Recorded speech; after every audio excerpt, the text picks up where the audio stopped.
My father said, "Walking you down the aisle would be disrespectful to your stepmother," 2 weeks before my wedding. I was sitting in my childhood bedroom, looking at old photo albums when my father knocked on the door. I'd come over to pick up my grandmother's pearl necklace that I wanted to wear at my wedding. He sat down on the edge of my bed and told me he needed to talk to me about something important. I figured he was going to get emotional about his little girl getting married. Instead, he told me that he wouldn't be walking me down the aisle. He explained that my stepmother Diane felt it would be inappropriate for him to walk me when he'd already walked her daughter Kennedy down the aisle 3 years ago. I asked him how that made any sense. He said that Diane believed it would look like he was playing favorites if he did the same thing for me that he did for Kennedy. I reminded him that I was his actual biological daughter, and that Kennedy was his stepdaughter of 8 years. He said that biology didn't determine family, and that I needed to be more considerate of Diane's feelings. I asked him whose idea this really was. He admitted that Diane had brought it up, but that he agreed with her logic. I sat there trying to understand what I was hearing. My father had walked a woman's daughter from her first marriage down the aisle at her wedding, but refused to do the same for his own flesh and blood, because it might upset that same woman. I asked him if he understood how backwards that sounded. He told me I was being selfish and that marriage was about compromise. I said I wasn't married to Diane, so I didn't need to compromise with her. He said that comment was exactly the kind of attitude that made Diane feel unwelcome in our family. I wanted to scream that Diane had made me feel unwelcome in my own family for the past 8 years, but I knew it wouldn't matter. My father had chosen his side a long time ago. I took my grandmother's pearls and left without saying goodbye. When I got home, I told my fiancé Nathan what happened. He was furious on my behalf and offered to talk to my father man to man. I told him not to bother because my father's mind was made up. Nathan asked who I wanted to walk me down the aisle instead. I said I'd walk myself before I gave my father the satisfaction of seeing me beg. The next 2 weeks were torture. Diane called me 3 times to explain that she hoped I understood her position, and that she really did see me as family. I didn't answer. Kennedy texted me saying she'd heard what happened and that she thought her mom was being ridiculous, but that she didn't want to get involved. I didn't respond to her either. My father sent me an email that was clearly written by Diane saying that he loved me, and that he hoped I would come to see this as an opportunity to show my independence as a modern woman. I deleted it without finishing. The day of my wedding arrived and I felt strangely calm. My mother had passed away when I was 12, and I'd always imagined my father being there for the big moments she couldn't attend. But I'd learned to stop expecting things from him years ago. The ceremony was held at a vineyard outside of town. Nathan's family filled one side of the aisle, and my small collection of aunts and cousins and friends filled the other. My father and Diane and Kennedy sat in the second row, because I'd asked my aunt to make sure they weren't in the front. When the music started, I walked down the aisle alone. I kept my head high and my eyes on Nathan, waiting for me at the altar. I didn't look at my father. I didn't need to. The ceremony was beautiful, and Nathan cried when he said his vows, which made me cry too. After we were pronounced husband and wife, we walked back down the aisle together and everyone cheered. At the reception, my aunt gave a toast that made everyone laugh and then cry. Nathan's father gave a toast that welcomed me to their family with so much warmth that I almost lost it completely. Then it was time for the father-daughter dance. I'd removed it from the program weeks ago, but I hadn't told anyone except Nathan and the DJ. When the DJ announced that we'd be skipping to the bouquet toss, I watched my father's face from across the room. He looked confused, then hurt, then angry. Diane leaned over and whispered something in his ear. He stood up and walked toward me. I was standing with Nathan's mother when my father approached and asked why there was no father-daughter dance. I told him there was no father to dance with. He said that was cruel and unnecessary. I told him that walking your daughter down the aisle was a tradition, and he'd decided traditions didn't matter when they inconvenienced his wife, so I figured I'd apply the same logic. His face turned red and he opened his mouth to respond, but Nathan appeared beside me and asked if everything was all right. My father's mouth hung open mid-word when Nathan stepped closer to me. I felt Nathan's hand settle on the small of my back, warm and steady, and for a second everything in the reception hall seemed to pause. Then Nathan's brother Damon moved between us and my father, not aggressively but definitely intentional, creating a wall of person that made it clear the conversation was over. My father blinked at Damon like he couldn't quite process what was happening. The music kept playing somewhere behind us, and I could hear people laughing at one of the tables near the dance floor, completely unaware of the tension crackling in our little corner. Nathan leaned down close to my ear and asked quietly if I wanted to leave, if this was too much, if we should just go. His voice was gentle, but I could feel how tense his body was next to mine, ready to get me out of there if I said the word. I shook my head and told him no way, absolutely not, because I refused to let my father chase me out of my own wedding reception. Nathan squeezed my hand and nodded, then guided me away from where my father still stood looking shocked. Damon stayed put for another few seconds, just standing. A few guests near them pretended to be very interested in the cake options, while obviously listening to every word. I couldn't hear what they were saying, but I didn't need to. Diane was mad that her plan had backfired, and my father was probably trying to figure out how to salvage his image. My aunt materialized beside me so suddenly I almost jumped. She took my hand and squeezed it hard, her eyes bright, and told me she'd been waiting 8 years to see someone stand up to him like that. Her voice was fierce and proud, and it made my throat tight. She said Nathan was a keeper, and that she was glad I'd married someone with a spine. Unlike she said I'd embarrassed my father in front of everyone, and that's not how family treats each other. The words came out smooth and practiced like she'd rehearsed them on the walk over. I looked at her hand on my arm, and her face brightened for a second like she thought she'd won. Then I pulled my arm away and turned my back on her. I walked straight toward where Nathan's parents were standing near the bar. I didn't look back, but I felt Diane standing there behind me, probably trying to figure out what just happened. Nathan appeared at my side again, and his mother reached out to hug me without saying anything, just pulled me in and held on tight. My father and Diane left maybe 10 minutes later. They made a whole production of it too, gathering their things loudly and saying goodbyes to people near the door in voices that carried across the room. Several guests definitely noticed, and a few looked uncomfortable or confused. Kennedy didn't leave with them. She stayed in her seat at a corner table, hunched over a drink, looking like she wanted to sink through the floor. I saw her glance toward the exit when my father and Diane walked out. Then she looked down at her glass and didn't move. Freya came up beside me and linked her arm through mine without asking if I was okay or making a big deal of anything. She just announced in this bright, loud voice that it was time for the bouquet toss and started pulling me toward the middle of the dance floor. Suddenly, Nathan's cousins were there, and my friends from college and my aunt, all of them crowding around me with big smiles like we were going to have the best time. The DJ caught on quick and started playing upbeat music and calling all the single ladies to the floor. The energy in the room shifted so fast it almost gave me whiplash, from tense and awkward to fun and celebratory. The reception actually became joyful after my father left. It sounds terrible to say, but it's true. The whole room felt lighter, like someone had opened windows and let fresh air in. People laughed louder and danced more and stopped throwing worried glances at our family drama corner. Nathan's father found me during a slow song and asked if he could have this dance. We moved onto the floor together, and he told me he was honored to have me as a daughter, that his son had chosen well, that he could see I was strong and kind, and exactly the kind of person he'd hoped Nathan would find. His voice was thick with emotion, and his eyes were wet. I started crying a little, but they were good tears for once, the kind that come from feeling valued instead of rejected. He hugged me tight when the song ended and told me I always had a family with them, no matter what. I realized standing there in his arms that this was what having a supportive father figure felt like, this warmth and acceptance without conditions or scorekeeping. Kennedy approached me near the end of the night when I was saying goodbye to some of Nathan's relatives. She looked nervous and kept twisting her hands together. She said she needed to apologize for not speaking up sooner about her mother's behavior. Her voice was quiet and rushed, like she was afraid I'd walk away before she finished. She said she'd always been scared of Diane's reactions, that she'd learned to just go along to keep the peace. But watching me set boundaries tonight made her realize how messed up their whole dynamic was. She said she was sorry for texting me that she didn't want to get involved because she should have gotten involved.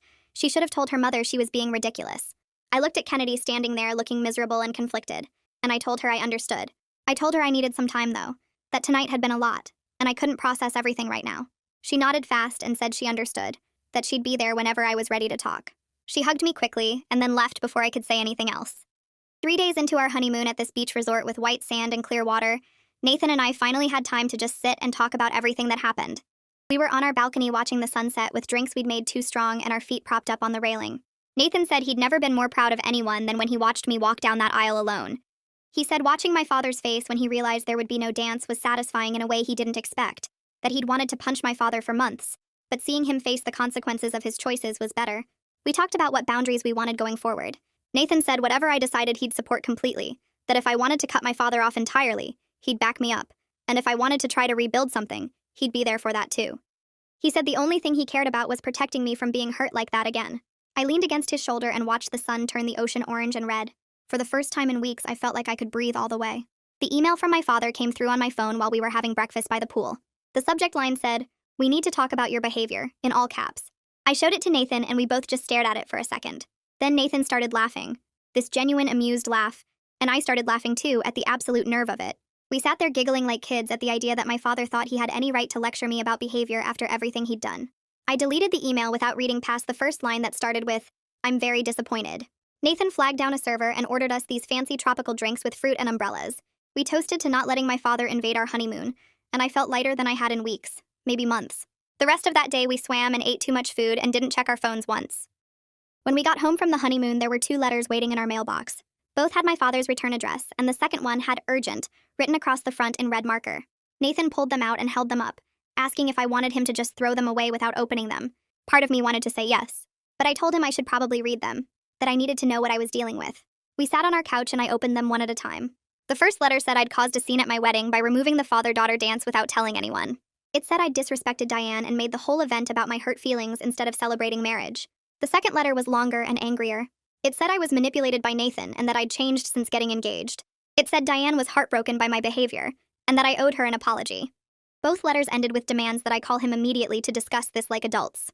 I read them out loud to Nathan, and his jaw got tighter with each sentence. I got out my laptop and sat at our kitchen table. Nathan pulled up a chair beside me, and we started writing a response together. I typed out what I wanted to say, and Nathan helped me edit it, making sure it was firm but not mean, clear but not cruel. The letter explained that his choice not to walk me down the aisle had natural consequences. I wrote that removing the father-daughter dance was my decision to make, and I wouldn't apologize for protecting myself from more hurt. Nathan suggested adding a section about boundaries, and I typed it out carefully. No unannounced visits to our home, no communication through other family members trying to guilt-trip me. Any future relationship would require genuine accountability from him, not apologies for how I felt, but actual ownership of what he'd done. I read it over 3 times, changing words here and there. Nathan read it and said it was perfect, that it said everything it needed to say without being something I'd regret later. I saved it to send in the morning when I had the courage to actually hit the button. I clicked send on the email the next morning while Nathan made coffee in our kitchen. My hands shook a little as I watched the message disappear from my drafts folder. Nathan came over and kissed the top of my head and told me I did the right thing. I closed my laptop and tried to focus on breakfast, but my stomach felt tight. 3 days later, my phone rang while I was at work. I saw my aunt's name on the screen and stepped outside to take the call. She sounded almost excited when she started talking. Diane had been calling everyone in the family, apparently. My cousins and my uncle, and even some relatives I barely talked to anymore. She was telling them all that I'd humiliated my father at my own wedding, that I was vindictive and cruel for removing the father-daughter dance without warning. My aunt laughed a little when she said it. She told me that most of our relatives shut Diane down immediately. My cousin Sarah apparently told Diane that my father humiliated himself by refusing to walk his own daughter down the aisle. My uncle said he didn't want to hear about it and hung up on her. Even my grandmother's sister, who I hadn't seen in years, told Diane she was out of line. I felt something loosen in my chest hearing this. I'd always thought my extended family saw me as difficult or dramatic because that's what my father implied whenever I complained about Diane. But they saw through her. They knew what she was doing. My aunt said she just wanted me to know I had more support than I probably realized. I thanked her and went back inside feeling lighter than I had in days. 2 weeks after the wedding, I was still in my pajamas on Saturday morning when I heard a knock at our apartment door. Nathan was in the shower, so I walked over and looked through the peephole. My father stood in the hallway looking angry and determined. My whole body went cold. I backed away from the door as Nathan came out of the bathroom with a towel around his waist asking who it was. I told him it was my father, and Nathan's expression changed immediately.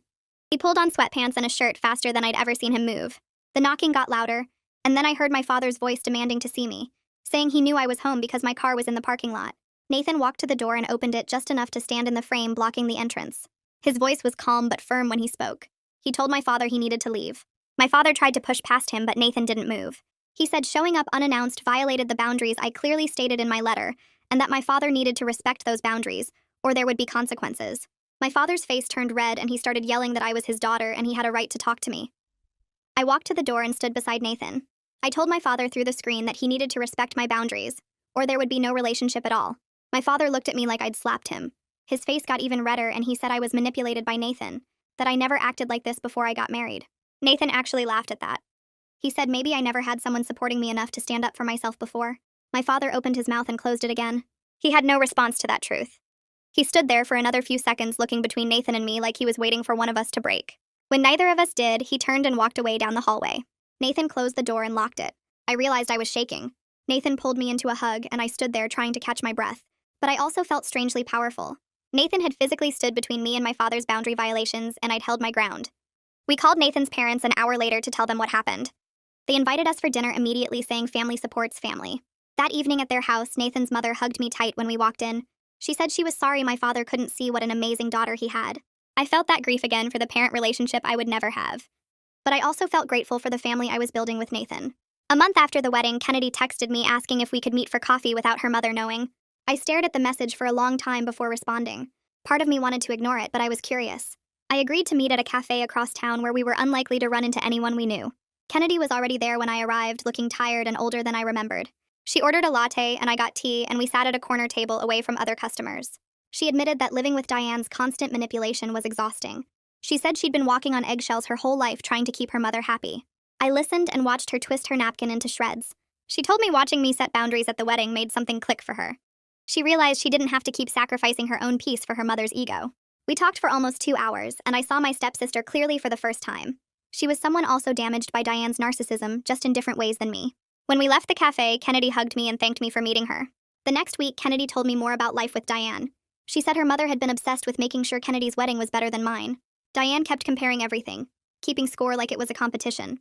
Kennedy said it made her own wedding day stressful instead of joyful. She admitted she'd felt relieved when she moved out after getting married, but the guilt Diane laid on her for not visiting enough was crushing.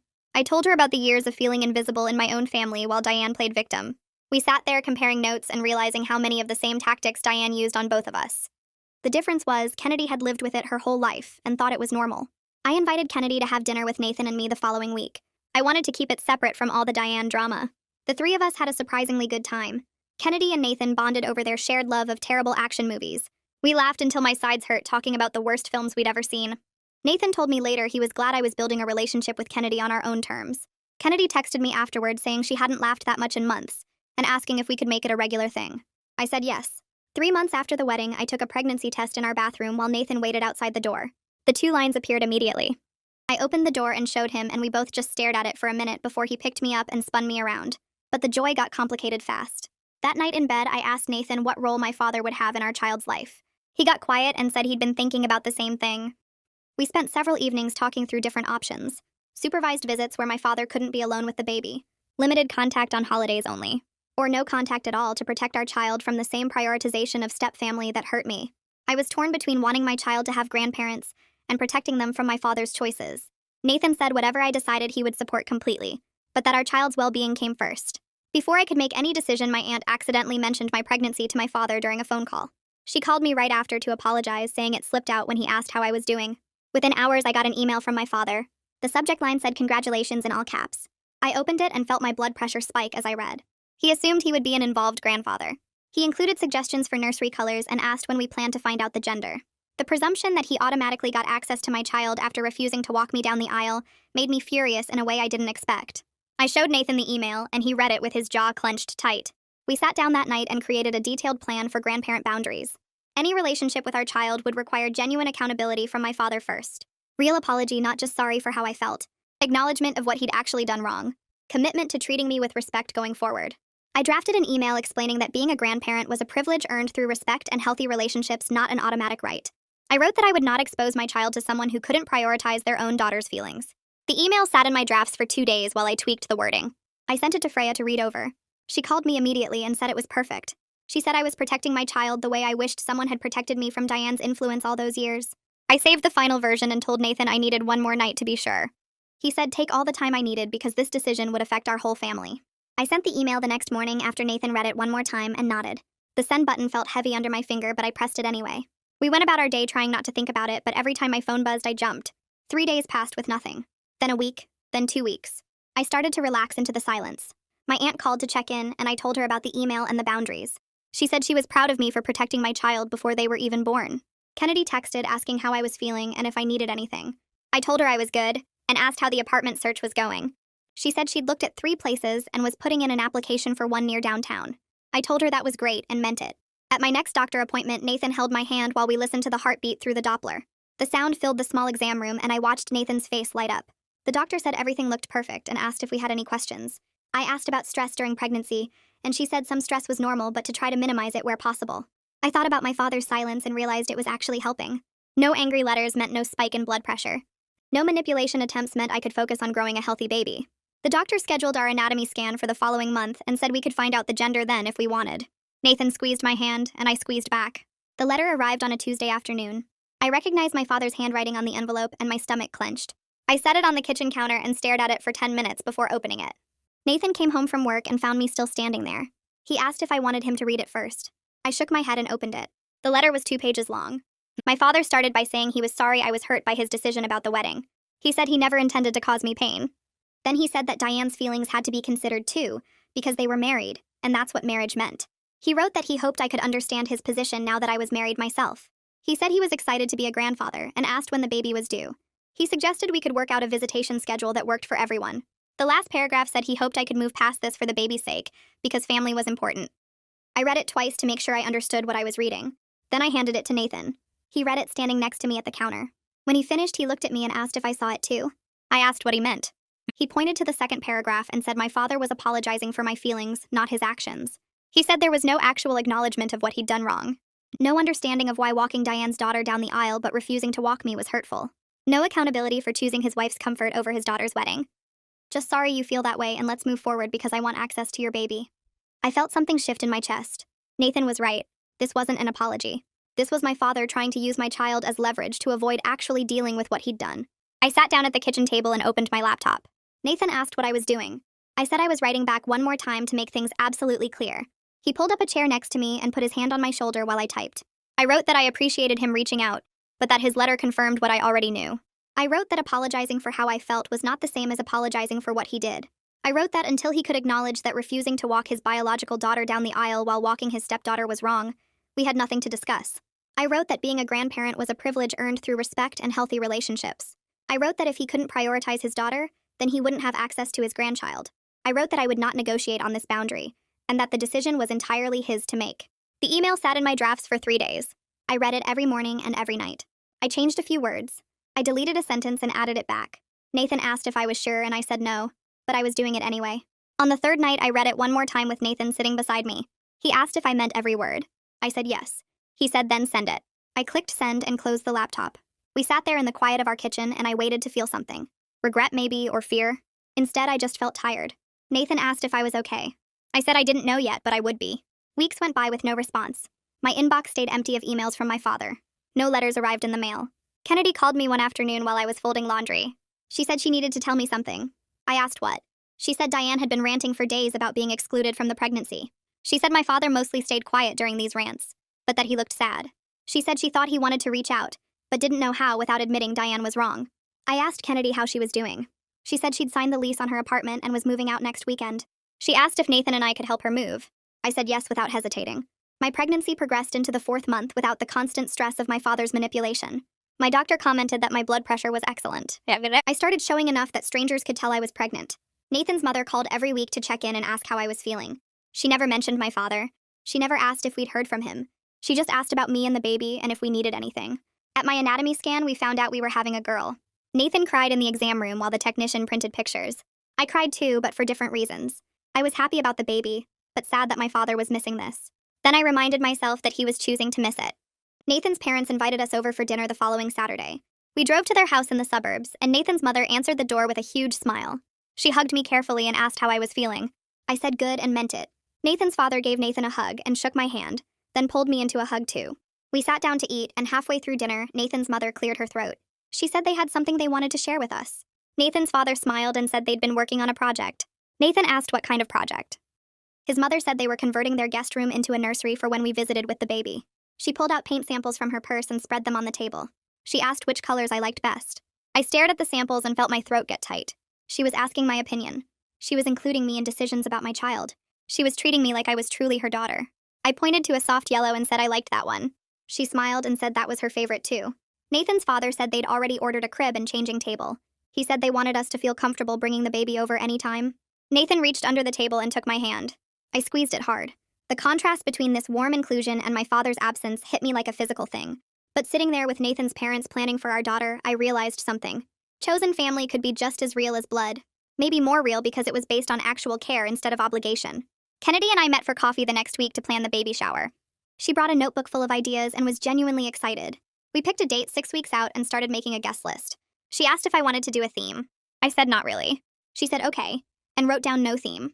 We talked about food and games and decorations. She mentioned she'd moved into her apartment over the weekend. I asked how it felt.